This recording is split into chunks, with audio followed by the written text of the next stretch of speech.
Olá, estudante, bem-vindo a mais uma aula do curso de Administração Pública. Meu nome é Diogo Albuquerque, sou mestre em Economia pela Unicamp e vocês devem conhecer agora os fundamentos da macroeconomia. Preparado? Vamos lá. Bem, primeiro, eu peço a vocês que em nossas aulas estejam munidos de papel e caneta, para quando surgir alguma dúvida, vocês anotarem e depois apostarem em nosso fórum Tira Dúvidas.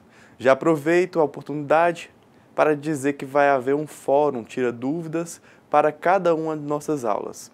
Então, postem as dúvidas pertinentes nesses fóruns.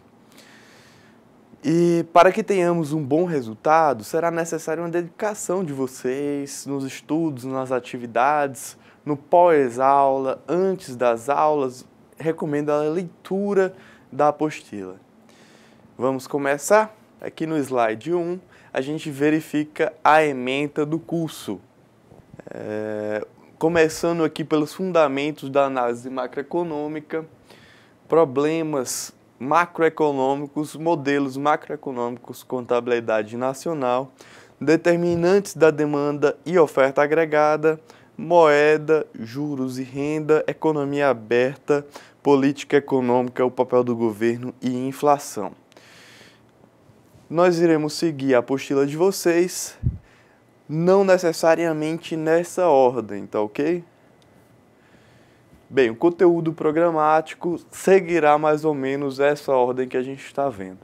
Introdução à análise macroeconômica, seguida por contabilidade nacional e inflação, determinação da demanda e oferta agregada, economia aberta e o papel do governo e as políticas econômicas. Macroeconomia conceito. Bem, a disciplina de macroeconomia deve tratar de temas, modelos consagrados no âmbito da teoria econômica, demonstrando interrelações entre o lado fiscal e monetário, entre a oferta agregada e os preços, entre a oferta e a demanda agregada, gerando aí o nível de preço da economia. Nessa perspectiva, nosso principal objetivo é propiciar aos acadêmicos, a você, conhecimento necessário para realizar conjunturas sobre mudanças no cenário econômico, considerando alterações em uma ou mais variáveis. Ao final de cada aula, vocês deverão ter o conhecimento necessário para avaliar o cenário macroeconômico e desenvolver atividades dispostas em sua plataforma online. Ao final do curso, você deverá reunir em grupo entre 3 e 5 pessoas. Cada grupo deverá escolher um país e apresentar o histórico das variáveis macroeconômicas em um seminário. Além disso, cada grupo deverá propor políticas econômicas que melhorem o desempenho desse país escolhido. Tendido o seminário no final do curso, composto por 3 e 5 pessoas. Cada grupo escolhe um país e cada um dos grupos se reúne ao final de cada aula para debater essas questões. Ao final desta aula, eu gostaria que vocês se reunissem e tirassem dúvidas, né, sobre este fórum e sobre a atividade que foi passada. Então, no final, vocês se reúnem, decidem um grupo aí entre 3 a 5 pessoas, debatem qual país será escolhido, e escolhem e falam o que é a macroeconomia, tentam entender o que é a macroeconomia desse país. Espero que ao final dessa aula vocês tenham algum conhecimento já para interpretar o que são os agregados macroeconômicos, e o que é macroeconomia. Então, macroeconomia é a ciência que se dedica à estrutura dos chamados agregados macroeconômicos, ou seja, aquelas variáveis que representam de forma agregada toda a economia de um país. A economia se estabelece como a ciência que estuda as relações entre as variáveis agregadas de um país e como estas podem afetar dinamicamente a sua economia. Então, o que seria o agregado econômico, né? Que são alguns exemplos de agregados econômicos: agregado produto, renda, gasto, consumo, investimento, poupança. Bem, quando nós falamos em produto, nós estamos aqui pensando na produção de um país, como se fosse o PIB, tá ok? Muitos de vocês já escutaram falar de PIB. Mas cada um de nós produzimos individualmente alguma coisa, algum valor, certo? Não necessariamente esse produto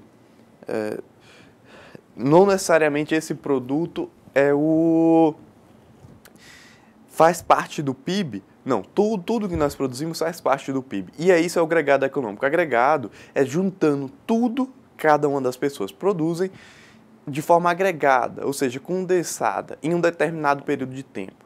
Então, os agregados correspondem ao resultado do comportamento dos agentes econômicos como um todo. Por exemplo, o consumo. O consumo individual depende do conjunto de atividades de cada um de nós, consciente ou inconscientemente, damos a cada bem e serviço. No entanto, quando somamos o consumo de toda a população de uma sociedade, região ou país, temos o consumo agregado. Do mesmo modo o produto, do mesmo modo o investimento ou poupança.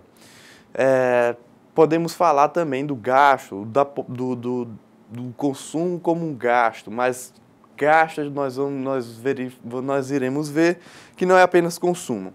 Então, a poupança corresponde ao agregado de todas as poupanças individuais, tudo que as pessoas ganham e não gastam.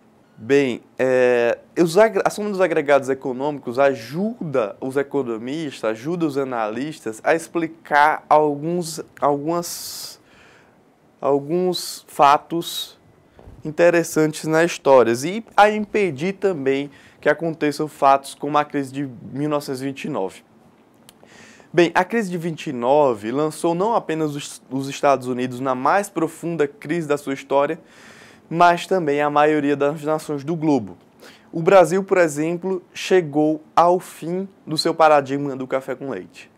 Com o fim da crise, nos Estados Unidos, por volta de 1933, com o New Deal, ocorre um conjunto de transformações institucionais fundamentadas em estudos de economistas que revolucionam as ciências da sua época e passam a embasar toda a teoria até a década de 1970. O principal deles foi Keynes. John Maynard Keynes foi um excêntrico nobre inglês que revoluciona a forma de fazer política econômica e seu intuito principal era reduzir as flutuações econômicas, os chamados ciclos econômicos. Para isso, ele utilizava uma série de medidas enquanto ministro da Fazenda da Inglaterra. Suas políticas econômicas deram base para o seu livro, A Teoria Geral da Economia. E percebam, todas as suas ações não só revolucionaram a forma de gerir a economia na Inglaterra, mas também no globo, nos Estados Unidos e no Brasil. Aqui no slide nós vemos a solução básica de Keynes para a crise. Para você gerar uma produção, a produção aqui precisa de recursos produtivos que são remunerados na forma de salário e de lucros, ou seja, a produção que utiliza de fatores produtivos trabalho e capital. O trabalho aqui eu vou representar pela letra L e capital pela letra K é remunerado na forma de salários e lucros. Os salários e lucros ambos servem aqui para consumir, E uma parte dos lucros vai para a poupança. Aqui vamos supor que as pessoas que trabalham não poupam, ou seja, os trabalhadores gastam tudo o que ganham. E essa poupança, parte vai para entesouramento, aplicação financeira e investimento. Keynes identificou que o entesouramento, a parte do entesouramento, ela não serve, ela não volta para gerar, ela não volta, ela não constrói mais capital, ela não constrói mais fatores produtivos, ela não constrói mais fatores produtivos, não constrói mais capital. E nem a aplicação financeira. A aplicação financeira, na verdade, ela pode financiar esse capital, tá? Mas não necessariamente irá fazer isso. Pode ser apenas para especulação financeira. Então, nós temos o entesouramento que, com certeza, faz com que o dinheiro não volte a produzir riquezas, ou seja, não volte a gerar produção e não crie salários, não crie lucros e não gere consumo. E aí, reduz o nível de poupança. Dependendo da forma em que se aloca os recursos na economia, a economia pode entrar em crise. Então acabamos de ver que a parte da renda que não é alocada em consumo é poupança. Mas a poupança que serviria para o investimento, ela pode ser ou não utilizada no investimento. Se o dinheiro for entesourado ou investido no mercado financeiro, não volta, não há um crescimento do volume de capital, ou seja, do fator produtivo que gera a produção. Se não há crescimento da produção, consequentemente, não há aumento da renda, não há distribuição na forma de salários e de lucros. Logo, o consumo e a poupança se reduzem. Para Keynes, o governo deveria estimular que o dinheiro se mantivesse circulando na economia, impedindo o entesouramento. Só assim seria possível reduzir a amplitude das crises. Então, todos os agregados econômicos, eles podem ser influenciados através de políticas econômicas desenvolvidas pelo Estado. Keynes tinha essa perspectiva. O Estado tem um papel fundamental de manter a economia circulando. A teoria keynesiana destrói o modelo do fluxo circular de renda, em que a economia funciona por si só. A economia que não funciona por si só, o Estado tem um papel importante, porque se a renda for entesourada, não vai continuar a haver o ciclo, né, o fluxo circular de renda. E aqui a gente tem um modelo de fluxo circular de renda básico, onde existe um mercado de fatores de produção, né, que é propriedade das famílias, é aqueles fatores de produção que eu falei para vocês aqui, trabalho e capital. Tá, ok? E esse trabalho e capital são remunerados na forma de salários,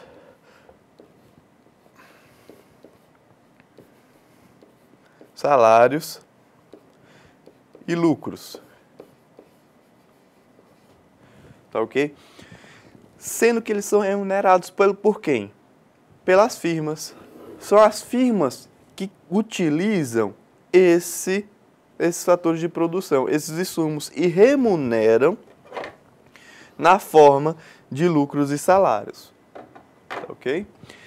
As firmas utilizam esses fatores produtivos e fazem o produto. Esse produto vai para o mercado de bens e serviços e são vendidos para as famílias. As famílias consomem como esses bens produzidos pelas firmas com seus lucros e salários. Lucros e salários. Ou seja, com sua renda. Só assim as famílias consomem o que é produzido no mercado de bens e serviços pelas firmas. Certo? Quando as famílias consomem, elas mantêm o fluxo, né? Ou seja, elas novamente trabalham ou novamente alocam seus recursos produtivos, suas máquinas e equipamentos, seu capital no mercado de fatores de produção. Esse mercado é utilizado pelas firmas para gerar produto para o consumo das famílias. Então, ao consumir, as famílias mantêm o fluxo circular da renda, tá? Ok? As famílias e as firmas mantêm o fluxo circular da renda ao utilizar os fatores produtivos. Agora percebe, se as famílias não consomem, Keynes introduz aqui uma coisa que rompe o fluxo circular da renda, que é o entesouramento.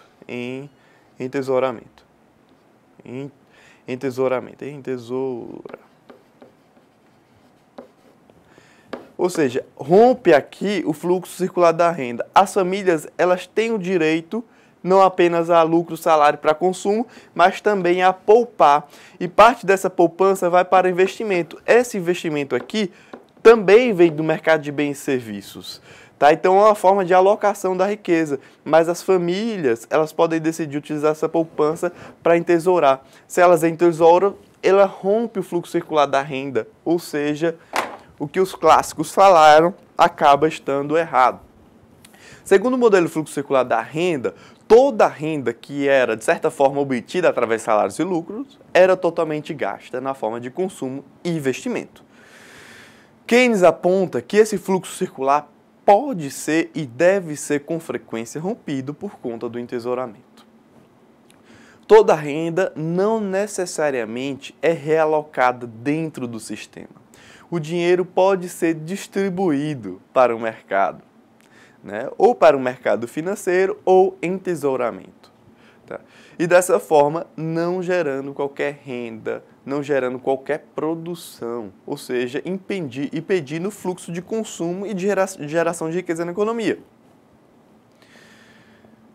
Para diminuir esse efeito nocivo, Keynes explica a importância do governo em estimular o consumo e estimular o investimento para manter o fluxo circular da renda, ou seja, impedir o entesouramento, né? Só que a critério geral, gente, o entesouramento, Keynes explica lá, que é aquele ato de você guardar o dinheiro, de você demandar o dinheiro, não para alocar em qualquer atividade, você simplesmente guardar esse dinheiro, né? Então o dinheiro fica parado e impede o fluxo da renda, tá? Políticas econômicas, o que são essas políticas econômicas? O que é que o governo ele deve fazer aqui para impedir que esse fluxo de renda seja rompido? Então, uma política econômica consiste em ações executadas pelo governo que pretende impactar no funcionamento da economia. Por exemplo, quando o governo resolve ampliar seus investimentos em obras de infraestrutura, construção de estradas, portos, etc. Políticas econômicas são medidas que o governo adota para intervir na economia e reduzir a flutuação, o ciclo econômico, ou seja, impedir que o entesouramento ocorra e que ocorra um processo de criação de crise. Mas o ciclo econômico não é apenas crise, não é apenas o ato de entesourar em si. O ciclo econômico também é constituído por booms. Nós vamos ver isso a seguir. O ciclo econômico são alterações na demanda e oferta que afetam os preços e o produto da economia no curto prazo. Então aqui no gráfico ciclo econômico, todo ciclo econômico você tem um boom, tá? Um processo aqui de crescimento demasiado, e esse boom ele é seguido por um processo aqui de declínio ou uma recessão. Percebe que o declínio vai até esse ponto aqui, né? A partir de então acontece uma recessão, ou seja, quando o PIB passa a ser menor do que o esperado durante um determinado período de tempo. Logo em seguida há uma recuperação e novamente um crescimento, né? Então isso aqui são ciclos econômicos, olha, declínio, recessão, recuperação, expansão. Ao longo do século, vários ciclos aconteceram. Geralmente ciclos expansivos seguem crises. Foi o que aconteceu ao longo das décadas seguintes à crise de 1929, até a década de 70, quando houve uma nova crise. A teoria de Keynes propunha que o governo poderia atenuar esses ciclos econômicos, reduzindo efeitos da crise e controlando as expansões. A teoria keynesiana ficou relativamente incontestável até o final da década de 60, justamente pelo motivo de reduzir essas ondas do ciclo, ou seja, reduzir períodos de expansão demasiada e reduzir períodos de crise tão agudas. Então, o ciclo econômico ele é composto, né, por várias etapas, desde um processo expansivo até um processo de declínio, recessão e recuperação. Então, a gente tem aí pelo menos 4 etapas em um ciclo econômico. E esse ciclo econômico ele condiciona uma série de fatores ruins para a economia, né? Por exemplo, uma recessão pode causar um aumento do desemprego. Isso não é uma coisa boa para a economia, até do ponto de vista social. Por exemplo, uma expansão, uma outra etapa do ciclo, então eu falei de 4 etapas, a expansão ele também tem os seus lados ruins. Tem o seu lado bom, é claro, que toda expansão gera muitos empregos, mas por outro lado, uma expansão pode gerar uma inflação. Então é um efeito nocivo do ciclo econômico. E o governo, o Estado, ele tem a função de minimizar essas oscilações ao longo do ciclo econômico. Quanto maior são essas oscilações, né, pior é para a economia. Tá, okay? Maior é a incerteza sobre a economia. E a incerteza é um dos principais fatores para a determinação do investimento. O investimento ele não é apenas determinado por uma taxa de juros que o empresário vai pegar para comprar uma máquina ou equipamento. Não. O investimento depende principalmente da expectativa que esse empresário tem de lucro. Como esse empresário tem uma expectativa de lucro certa, definida, né, ele investe. Quando o empresário não tem uma expectativa, ele não investe. E quando ele não investe, ele não gera emprego, ele não gera renda na economia. Aquele fluxo circular da renda que a gente observou. Ou seja, as empresas, né, e as famílias são as responsáveis por produção e distribuição aí de todos os bens dessa economia. Então, quando os empresários não investem, eles não geram emprego e eles também não geram consumo. Gente, o investimento, ele além de ser algo produtivo, ele também é algo de consumo, ele é uma variável componente de demanda. Ou seja, como ele é componente de demanda, outra empresa a qual venderia o equipamento a essa primeira empresa, não vai vender. Logo, a demanda deve sim cair, deve se reduzir, né? Então, percebe, o investimento é essencial para a geração de emprego, ele é um componente de demanda e ele também tem uma implicação forte na demanda da economia. Então, temos uma implicação direta e uma implicação indireta na demanda. Primeiro, a implicação direta é que a demanda por bens de investimentos, certo? É um componente ali da demanda agregada. E como nós vimos, a demanda agregada, o gasto agregado é igual à renda agregada, que é igual ao produto agregado. Logo, se a demanda cai, a renda cai, o produto cai. Então, percebam, o investimento é um fator preponderante para a determinação do produto. Então, o investimento é um fator influenciador dos nossos ciclos econômicos. São as expectativas dos investidores que vão determinar momentos de expansão econômica ou de recessão econômica. Um outro fator super importante do investimento, que ele é componente da demanda, né, o que eu falei para vocês, ele também é um componente ali da oferta no longo prazo. No curto prazo, a gente tem, quando as empresas investem, o emprego ele aumenta, certo? Então, o aumento do investimento no curto prazo aumenta o nível de emprego. Esse aumento no nível de emprego faz com que a renda se eleve, ou seja, esses trabalhadores eles recebem salários, a renda da economia se eleva. Esse aumento da renda para os trabalhadores é benéfico, eles vão consumir essa renda. Ou seja, quando o investimento aumenta, o consumo também aumenta. Então vocês percebem, o investimento afetou o consumo. Logo, se o investimento aumenta, o consumo aumenta, ou seja, dois componentes da demanda agregada. Então, percebe, a economia está toda conectada. Se o investimento cai, o consumo também tende a cair. E pior, gente, pior assim, dependendo do ponto de vista, mas um efeito nocivo desse processo é se o investimento cai, o consumo cai, as empresas como todo deixam de ofertar ou aumentam o seu estoque. Não é nem que eles deixam de ofertar, mas aumentam os estoques dessa empresa, porque essas empresas não vendem, elas estão ali ofertando, mas elas não conseguem vender. Logo, o estoque aumenta, né? E como o estoque aumenta, as empresas têm um custo para manter esses estoques. Logo, elas param de produzir. Quando elas param de produzir, elas têm que demitir mais trabalhadores, que consomem menos. Quando os trabalhadores consomem menos, as empresas vendem ainda menos, o investimento cai ainda mais, e aí a economia entra no ciclo recessivo. Então, vimos esses dois componentes.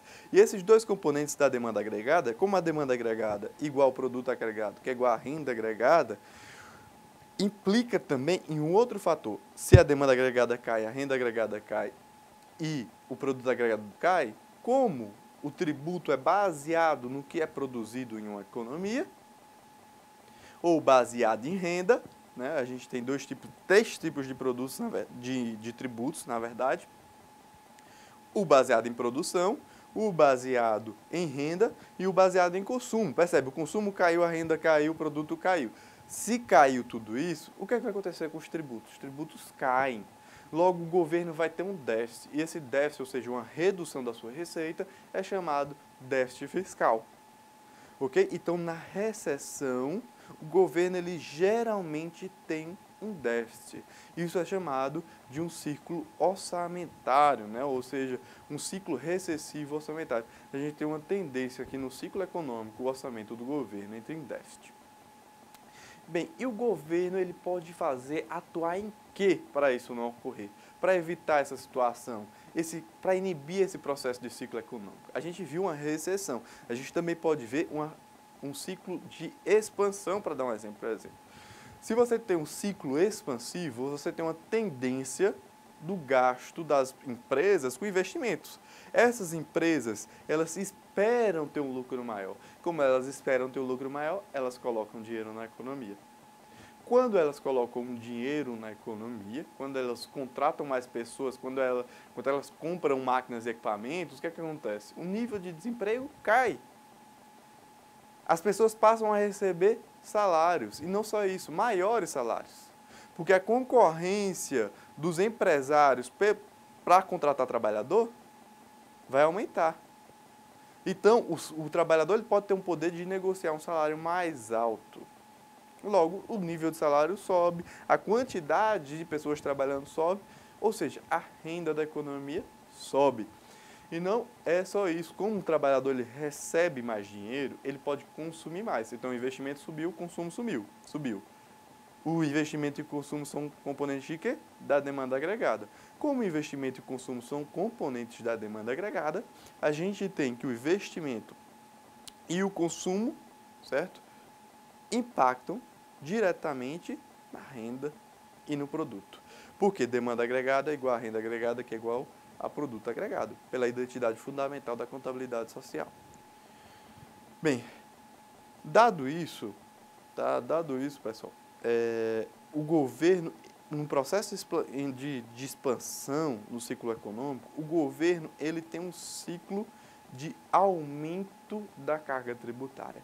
Percebe que ele tem um aumento do recolhimento de impostos no momento de expansão e tem uma redução do recolhimento de imposto na recessão.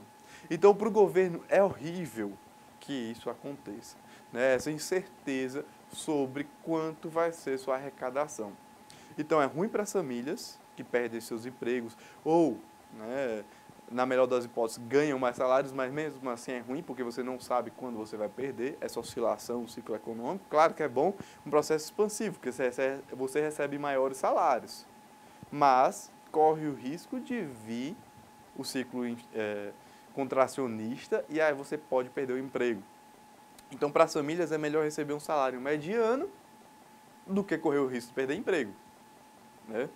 E para as empresas é horrível, porque você não consegue determinar a sua taxa de lucro. Então, quanto maior é o ciclo, quanto maior são essas ondas de expansão e recessão, pior é para a economia, pior é para o governo, pior é para as empresas e pior é para os trabalhadores. Logo, o governo ele deve ter o que a gente chamou lá de políticas econômicas para contrabalancear esses efeitos cíclicos. Vamos ter uma noção aqui o que é uma política econômica. Então, a política econômica, o Estado ele pode atuar duas frentes, certo? Uma política fiscal ou políticas monetárias. A gente vai ver ainda outros tipos de políticas, mas esses são os dois principais que eu quero chamar a atenção nessa aula. Então, as políticas econômicas fiscais são aquelas que o governo adota quando eles gastam, quando eles intervêm, quando o governo intervém diretamente na economia. Ou seja, quando o governo constrói uma ponte, quando o governo constrói uma rodovia, isso é uma política fiscal, né? O governo está investindo. Ou então, quando o governo distribui dinheiro para as famílias mais necessitadas. Isso é uma política fiscal. Tá ok? Claro que é uma política social também, mas aqui, economicamente falando, seria uma política fiscal. Então, percebe, a gente tem diversos tipos de políticas econômicas, né? Diversos tipos de políticas econômicas, e a gente tem aí as ações do governo para impedir que o ciclo econômico ele entre no processo expansivo ou recessivo. E como uma política fiscal impediria essa questão? Como uma política fiscal impediria? Se o governo gasta mais, vamos imaginar que a gente está no ciclo econômico. O ciclo econômico expansivo, recessivo e recuperação, certo? Então, se a gente está no momento da economia, deixa eu apagar aqui, gente, para fazer melhor, tá? Então, se a gente está no momento da economia, né? No período aqui, entrando no período recessivo, se a gente está começando a entrar aqui no período recessivo, o que o governo pode fazer?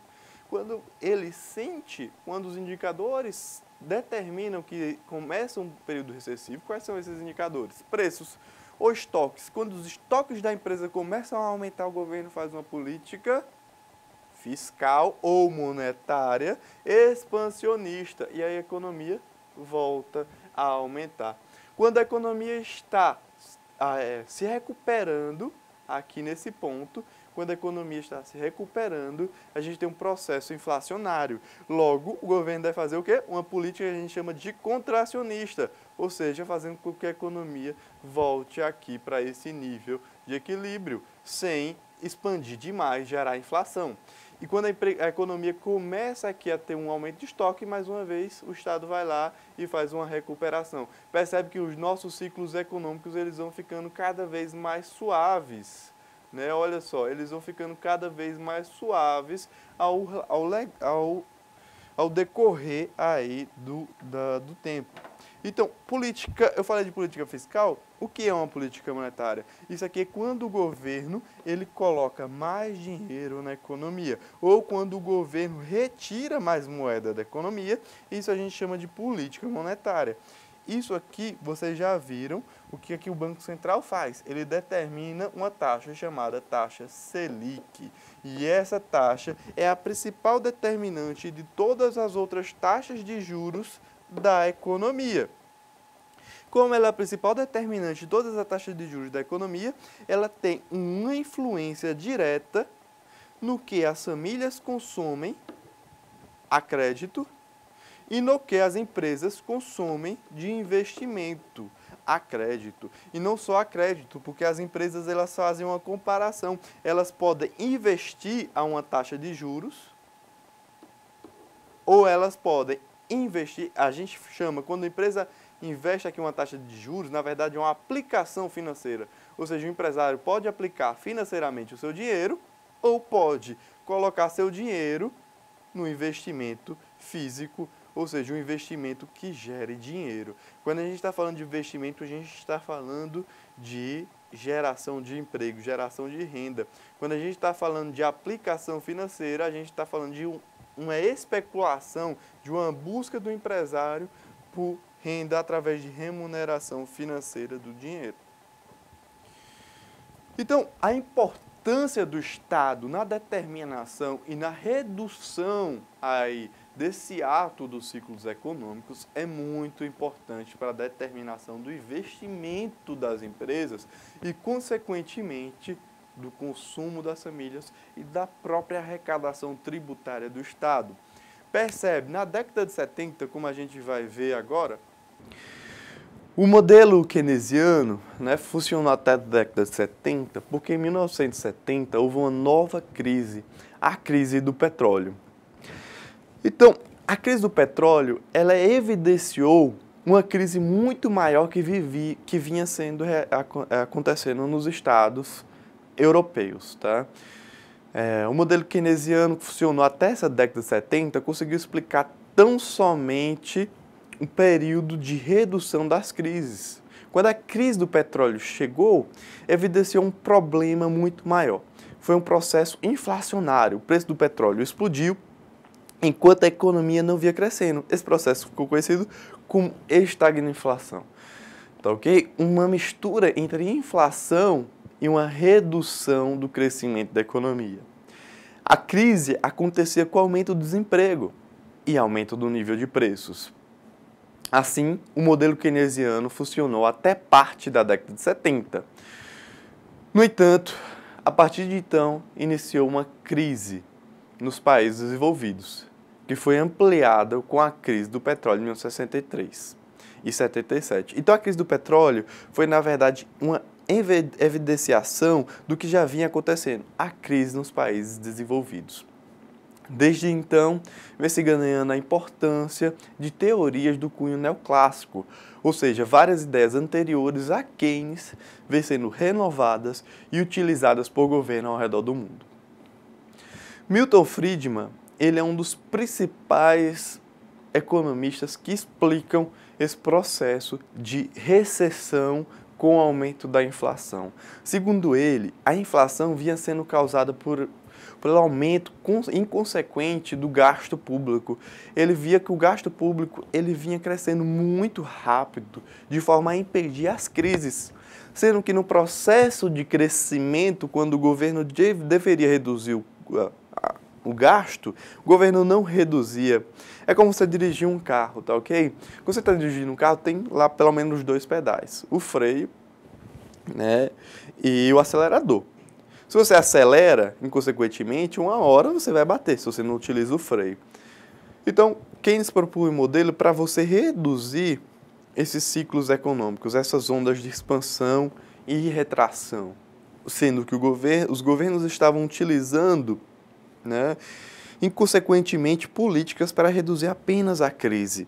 E aí, quando o governo coloca o pé no acelerador e a economia volta a crescer, o que acontece?